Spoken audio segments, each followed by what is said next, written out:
नमस्कार, स्वागत है आपका। डेली 24 भारत देख रहे हैं आप और मैं हूं आपके साथ लता। बुलेटिन की शुरुआत करेंगे हम खबर के साथ। राष्ट्रीय राजधानी दिल्ली में रविवार को वायु गुणवत्ता एक बार फिर से चिंताजनक स्तर पर पहुंच गई। सुबह के समय घना कोहरा छाया रहा और हवा की गति बेहद धीमी रही, जिससे प्रदूषकों का फैलाव नहीं हो सका। इसके परिणाम स्वरूप कई इलाकों में AQI गंभीर श्रेणी से भी ऊपर चला गया। केंद्रीय प्रदूषण नियंत्रण बोर्ड के आंकड़ों के अनुसार सुबह करीब 7 बजे दिल्ली का जो औसतन AQI लेवल था वो 377 दर्ज किया गया, जो कि शनिवार के 233 और शुक्रवार के 218 की तुलना में काफी ज्यादा है। उत्तरी दिल्ली के वजीरपुर में 432 और दक्षिण दिल्ली के RK पुरम में 425 AQI दर्ज किया गया, जिसमें ये दोनों इलाके राजधानी के सबसे प्रदूषित क्षेत्र बन गए। विशेषज्ञों का कहना है कि तापमान में गिरावट और हवा की कम गति के चलते प्रदूषण के स्तर में आने वाले दिनों में और वृद्धि हो सकती है।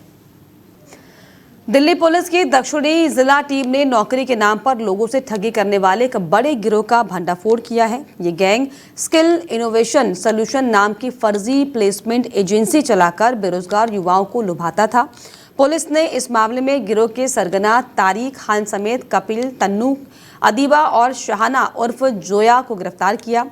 जांच में सामने आया कि आरोपी Naukri.com जैसी वेबसाइटों से उम्मीदवारों का डेटा निकालकर उन्हें कॉल करते थे और खुद को डिलॉइट जैसी प्रतिष्ठित कंपनी का प्रतिनिधि बताते थे। इंटरव्यू के बहाने उम्मीदवारों को ऑफिस बुलाया जाता और सिक्योरिटी या फिर प्रोसेसिंग फीस के नाम पर 20 से 30 हजार रुपए तक वसूले जाते थे। रकम लेने के बाद आरोपी ऑफिस बंद कर दूसरी जगह पर भाग जाते थे। पुलिस ने जाल बिछाकर एक डिकॉय ग्राहक के जरिए इस गिरोह को रंगे हाथों गिरफ्तार किया। उनके पास से कई मोबाइल फोन, रजिस्टर और दस्तावेज बरामद किए गए। फिलहाल पुलिस ये जांच कर रही है कि इस नेटवर्क से और कितने लोग जुड़े हुए हैं और अब तक कितने पीड़ितों से ठगी की गई है।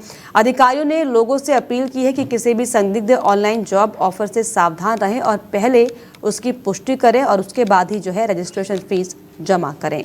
और इस पर ज्यादा जानकारी के लिए दिल्ली से मेरे सहयोगी वसीम जुड़ गए। वसीम, फर्जी प्लेसमेंट एजेंसी का भंडाफोड़ हुआ है, क्या कुछ जानकारी? जी लगातार जो फर्जी प्लेसमेंट एजेंसी है वो बेरोजगार युवकों को टारगेट करती हैं और उनसे रजिस्ट्रेशन के नाम पे 1000 से 1500 रुपए, 2000, तकरीबन 5-10 हजार रुपए भी चार्ज की जाते हैं। तो इसको लेकर पुलिस ने इस तरीके से साइबर सेल ने और जो इस फर्जी प्लेसमेंट एजेंसी को पकड़ा है, तो ये अपने आप में सराहनीय पहल है क्योंकि बहुत से युवा हैं जो अनजाने तरीके से ऐसे ठगों के शिकार बनते जा रहे हैं। बिल्कुल। और जिस तरीके से 5 लोगों को गिरफ्तार किया गया है, कौन पुलिस हालांकि गिरफ्तारी कर चुकी है, क्या कुछ खुलासे इसको लेकर हुए कि आखिर कितनी लंबी ये चेन है? क्योंकि नोएडा NCR में अक्सर इस तरह के गिरोह का पर्दाफाश होता रहता है।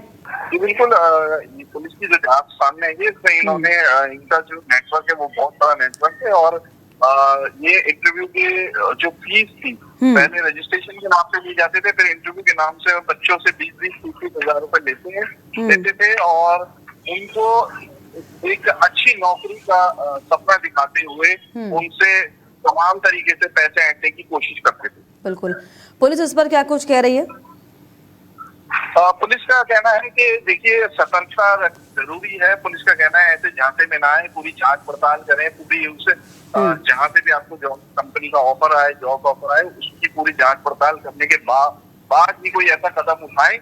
और एक अपील ये भी की है कि अगर आपसे कोई पहले पैसे मांगता है तो इसका मतलब आप समझ जाइए कि वो कोई फर्जी या कोई ठग हो सकता है। चलिए, पुलिस ने सतर्कता बरतने के निर्देश दिए हैं, जो कि जरूरी भी है। बहुत शुक्रिया आपका वसीम, तमाम जानकारियों के लिए, तमाम बातचीत के लिए। तो आपको बता दें कि दिल्ली NCR में इस तरीके से लगातार कई जगह पर छोटी छोटी फर्म के नाम पर फर्म खोले जाते हैं, प्लेसमेंट कंपनीज खोली जाती है, जिससे लोगों को ठगने का काम किया जाता है। साउथ डिस्ट्रिक्ट की स्पेशल स्टाफ की टीम ने एक फ्रॉडुलेंट जॉब प्लेसमेंट गैंग की रैकेट बस्ट की है और ये बेरोजगार नौजवान लोग जो नौकरी की तलाश में रहते थे उनको अपना शिकार बनाते थे। इसमें ये लोग ऐसे नौजवानों को के डिटेल्स वो Naukri.com या Sulekha.com जैसे पोर्टल्स, जो जॉब के पोर्टल्स हैं, ऑनलाइन पोर्टल्स, इनसे इनके डिटेल्स देते थे और उसके बाद उनके कांटेक्ट नंबर पर उनको कांटेक्ट करते थे। उनको कांटेक्ट कर ये अपने जो इनकी सेंटर है वहां पर इनको इंटरव्यू के लिए बुलाते थे। इनका सेंटर स्किल इनोवेशन सॉल्यूशन के नाम से कोटला मुबारकपुर थाने के क्षेत्र में था, जो पिछले 2 महीने से ऑपरेट कर रहा था।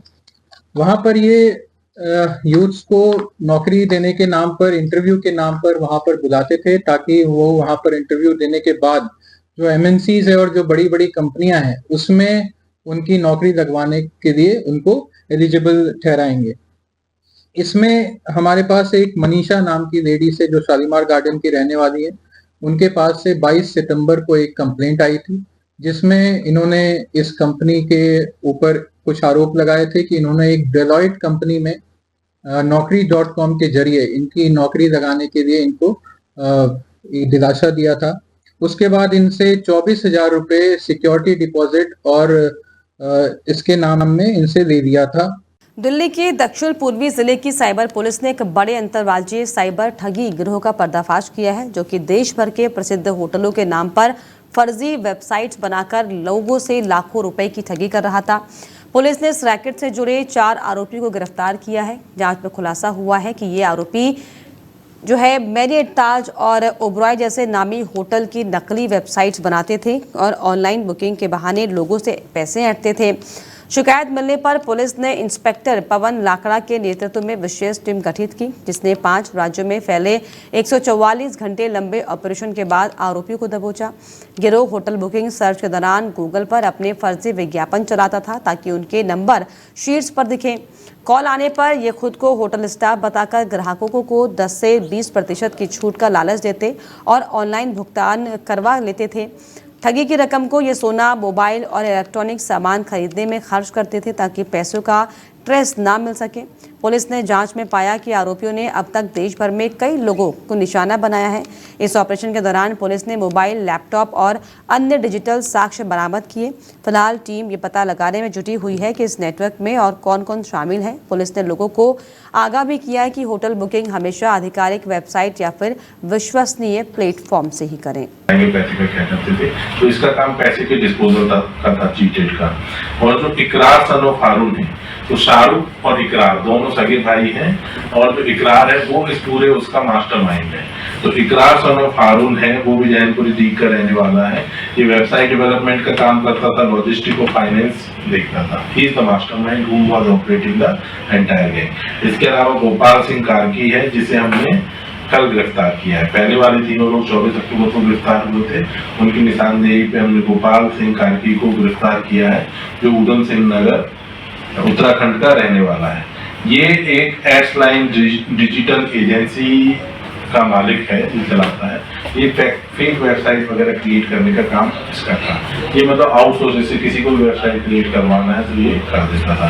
इनका मोडस ऐसा था कि ये जो रेप्यूटेड 5 स्टार होटल्स हैं, उनसे मिलती जुलती वेबसाइट बनाते थे। सब कुछ सेम रहता था, एक लेटर कोई चेंज कर देते थे और उसको गूगल में एड्स के थ्रू पुश करते थे। और इस पर ज़्यादा जानकारी के लिए मेरे सहयोगी वसीम फिरोज मेरे साथ जुड़ गए। वसीम, जिस तरीके से जो है फर्जी साइट्स बनाकर लोगों को गुमराह करने का एक और ये मामला, लाखों की ठगी का खुलासा हुआ है, क्या कुछ जानकारी? बिल्कुल, ये जिस तरीके से लोग आजकल ऑनलाइन बुकिंग करते हैं, चाहे वो होटल हो, उसको लेकर ये मेवात का गैंग है। इसमें मेवाती गैंग में जिस तरीके से लोगों को लूटने का काम किया है, ठगी का शिकार बनाया है। जगह जगह चाहे वो बड़े बड़े होटल हो, उनमें 10 से 20% डिस्काउंट के बड़े बड़े लुहावने डिस्काउंट दिखाकर लोगों को ठगी का शिकार बनाया। और तकरीबन इन लोगों ने 68,000 से ज्यादा की जो अभी ठगी पकड़ी गई है, और भी लाखों रुपए की इन्होंने ठगी की। लाखों रुपए की जो है ठगी पकड़ी गई है। जिस तरीके से गूगल विज्ञापन से जो है लोगों को ये फंसाते थे, और क्या क्या तरकीबें इस्तेमाल की जाती थी, क्या पुलिस कुछ कह रही है इस पूरे मामले पर? जी, पुलिस का ये कहना है कि जिस तरीके से ये लोग ठगी करते थे, 20% डिस्काउंट, 10% डिस्काउंट दिखाते थे, और उसके बाद ये जो पैसा जिस अकाउंट में मंगाते थे, उस अकाउंट के पैसे के थ्रू ये गोल्ड में इन्वेस्ट करते थे या कोई इलेक्ट्रॉनिक आइटम खरीदते थे, ताकि वो अपने पास कैश रखते थे, जिससे पुलिस को इन्हें पकड़ने में खासी मशक्कत करनी पड़ी। लेकिन पुलिस ने फिर भी बड़े ही उम्दा तरीके से इनको मेवात के इलाके से धर दिया। चलिए, पुलिस ने जो है बड़ी कार्रवाई यहाँ पर की। बहुत शुक्रिया आपका वसीम, तमाम जानकारियों के लिए, तमाम बातचीत के लिए। तो आपको बता दें कि दिल्ली एनसीआर में किस तरीके से जो है ठगे जो गिरोह हैं वो एक्टिव दिखाई पड़ रहे हैं। एक के बाद एक जो है ताबड़तोड़ जो है साइबर ठगों के खुलासे हो रहे हैं, जिस पर जो है पुलिस भी लगातार सख्त से सख्त कार्रवाई करती हुई दिखाई पड़ रही है। वहीं एक और मामला ठगी का, जहां पर दिल्ली पुलिस ने एक ऐसे ठग को गिरफ्तार किया है जो कि मुख्यमंत्री कार्यालय के नाम पर लोगों को धोखा दे रहा था। आरोपी नकली जो है लेटर हेड का इस्तेमाल कर फर्जी चिट्ठियां तैयार करता था और गरीब असहाय लोगों को ये विश्वास दिलाता था कि उन्हें मुख्यमंत्री कार्यालय की ओर से EWS श्रेणी में मुफ्त इलाज की सुविधा मिलेगी। पुलिस जांच में ये पता चला है कि वो निजी अस्पतालों के नाम से फर्जी पत्र जारी करता था और खुद को CM ऑफिस का अधिकारी बताकर अस्पताल प्रबंधन से बातचीत करता था। आरोपी की मोटरसाइकिल पर भी जो है फर्जी नंबर प्लेट पाई गई है। पुलिस ने उसके कब्जे से कई फर्जी सरकारी दस्तावेज और लेटर हेड बरामद किए हैं। फिलहाल ये जांच की जा रही है कि उसने अब तक कितने लोगों को ठगा है और क्या इस धोखाधड़ी में अन्य लोग भी शामिल हैं। जमात-ए-इस्लामी हिंद ने बिहार विधानसभा चुनाव को लेकर सभी राजनीतिक दलों से नफरत फैलाने वाली भाषा और सांप्रदायिक ध्रुवीकरण से बचने की अपील की है। संगठन का ये कहना है कि चुनाव लोकतंत्र का महत्वपूर्ण उत्सव है, इसलिए इसे शांति, आपसी सद्भाव और नैतिक मूल्यों के साथ संपन्न किया जाना चाहिए। नई दिल्ली में आयोजित प्रेस कॉन्फ्रेंस में जमात-ए-इस्लामी हिंद के उपाध्यक्ष प्रोफेसर सलीम इंजीनियर ने कहा कि बिहार की जनता को विवेक और जिम्मेदारी के साथ मतदान करना चाहिए, क्योंकि वोट देना केवल अधिकार नहीं बल्कि लोकतांत्रिक व्यवस्था को मजबूत करने का नैतिक दायित्व भी है। इसके अलावा उन्होंने सभी राजनीतिक दलों से आग्रह भी किया है कि वे नफरती भाषणों, धनबल या फिर बाहुबल के इस्तेमाल से दूर रहें और चुनाव आयोग से आचार संहिता को सख्ती से लागू करने की मांग की। प्रोफेसर सलीम ने आगे महिलाओं के खिलाफ बढ़ते अपराधों पर गहरी चिंता जाहिर की है। उन्होंने हाल ही में देश भर में हुई यौन हिंसा की घटनाओं को समाज में बढ़ती असुरक्षा और नैतिक गिरावट का प्रतीक बताया। क्राइम इन इंडिया 2023 रिपोर्ट का हवाला देते हुए उन्होंने कहा कि महिलाओं के खिलाफ अपराधों के 4.48 लाख से ज्यादा मामले दर्ज हुए, जो कि बेहद चिंताजनक हैं। उन्होंने मांग की है कि न्याय प्रणाली को अधिक पीड़ित केंद्रित बनाया जाए और पुलिस और न्यायिक अधिकारियों को जेंडर सेंसिटिविटी की विशेष ट्रेनिंग दी जाए ताकि पीड़ितों को त्वरित और निष्पक्ष न्याय मिल सके। आज की इस प्रेस वार्ता में 3 मुद्दों पर बात की गई। पहला जो हमारा मुद्दा था वो बिहार विधानसभा इलेक्शन के संदर्भ में था। चूंकि इलेक्शन आ गए तो जमात इस्लामी हिंद की ओर से लोगों से अपील की गई कि वो ज्यादा से ज्यादा इलेक्शन प्रोसेस में पार्टिसिपेट करें। दूसरी तरफ इलेक्शन कमीशन से भी अपील की गई कि वो इस बात को इंश्योर करे कि बिहार में फ्री एंड फेयर इलेक्शन हो, पार्टीशन वहां नहीं हो, वहां कोई गलत चीज नहीं हो। और साथ ही साथ पॉलिटिकल पार्टीज से भी ये रिक्वेस्ट की गई कि इस इलेक्शन को मुद्दों पर लड़ा जाए, ना कि जो सांप्रदायिकता पर लड़ा जाए। ये 3 अहम चीजें जो कही गई। इसी के साथ साथ एक और जो बड़ा मुद्दा था वो महिलाओं के खिलाफ जो अपराध बढ़ रहे हैं उसको लेकर था। हम जानते हैं कि NCRB की जो रिपोर्ट आई है वो बताती है कि 2023 में 4 लाख से ज्यादा जो है वो अपराध खवातीन के खिलाफ, महिलाओं के खिलाफ हुए। तो उस पर जो चिंता व्यक्त की गई और डिमांड की गई कि महिलाओं के खिलाफ जो अपराध हो रहे हैं उनको रोकने के लिए। दिल्ली के तुगलकाबाद गांव स्थित सुभाष कॉलोनी में अवैध शराब तस्करी का मामला सामने आया, जिसने स्थानीय निवासियों में नाराजगी और भय दोनों पैदा कर दिए हैं। लोगों का आरोप है कि यह अवैध कारोबार लंबे समय से चल रहा है, लेकिन पुलिस ने अब तक कोई ठोस कदम नहीं उठाए। जानकारी के अनुसार रात के अंधेरे में कुछ लोग बाहरी इलाकों में शराब की खेप लाकर कॉलोनी के अंदर गुप्त रूप से सप्लाई करते हैं। स्थानीय निवासियों ने कई बार पुलिस को शिकायत दी, पर कार्रवाई के नाम पर सिर्फ औपचारिक जांच शुरू की गई। सूत्रों के मुताबिक इस इलाके में महीनों से अवैध शराब की बिक्री खुलेआम जारी है, जिससे प्रशासन की भूमिका पर सवाल उठ रहे हैं। लोगों का ये कहना है कि राजधानी के बीचों बीच अगर इस तरह का अवैध धंधा चलता रहेगा और पुलिस मूक दर्शक बनी रहेगी तो कानून और व्यवस्था पर जनता का भरोसा कैसे कायम रहेगा। अब देखना यह होगा कि क्या प्रशासन सच में इस शराब माफिया के खिलाफ सख्त कदम उठाएगा या फिर मामला यूं ही ठंडे बस्ते में चला जाएगा। और इस पर ज्यादा जानकारी के लिए मेरे सहयोगी वसीम मेरे साथ जुड़ गए। वसीम, क्या ये पूरा मामला शराब तस्करी का है और क्या कार्रवाई इस पर हो रही है? जी, दिल्ली दिल्ली पुलिस की तरफ से कहा जाता है कि नशे की तस्करी को रोका जाएगा। नशे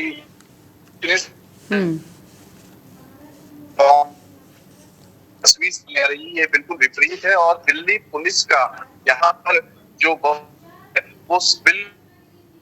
विपरीत में नजर आ रहा है। जिस तरीके से यहाँ शराब या खुलेआम शराब की तरीके से ही नजर आ रहा है। ऐसे में जिस तरीके से एक और हम देखते हैं कि रेखा गुप्ता की जो सरकार है वो ये कहती है कि दिल्ली जो है एक नई दिल्ली बन गई है, हर जगह पर काम हो रहा है, हर क्षेत्र में काम हो रहा है, लेकिन जिस तरीके से ये जो ठगी की खबरें आ रही हैं, जो तस्करी की खबरें आ रही हैं, ये कौन सी दिल्ली है? इस पर आखिर कौन जवाब देगा? वसीम। बिल्कुल, जिस तरीके से रेखा गुप्ता कहती हैं कि दिल्ली को हम एक अलग राजधानी बनाने के लिए लगे हुए हैं, लेकिन ऐसा यहाँ पर बिल्कुल नजर नहीं आ रहा है, क्योंकि दिल्ली पुलिस सेंट्रल के अधीन आती है और जिस तरीके से शराब माफिया बिल्कुल अपने पैर पसार रही हुए हैं और दिल्ली में जो नशे का व्यापार है वो फलता फूलता नजर आ रहा है, तो इससे रेखा गुप्ता को भी सीख लेने की जरूरत है और इस मामले पर कार्रवाई करवाने की जरूरत है। वही स्थानीय पुलिस का इस पर क्या कुछ कहना है?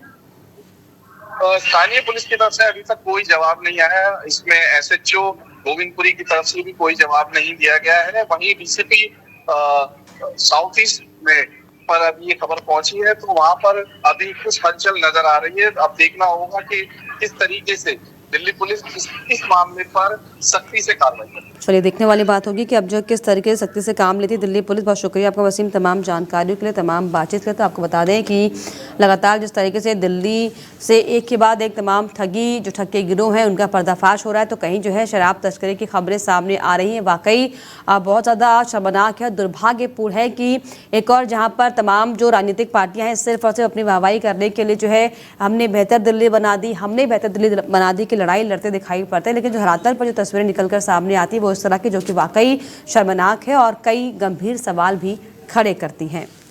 और इसी बीच आपको सीधे ले चलते हैं बिहार के पटना, जहां पर PM Narendra Modi road show कर रहे हैं। देखिए, शुक्रवार है, 2-3 दिन से बिहार में जबरदस्त बारिश हो रही है।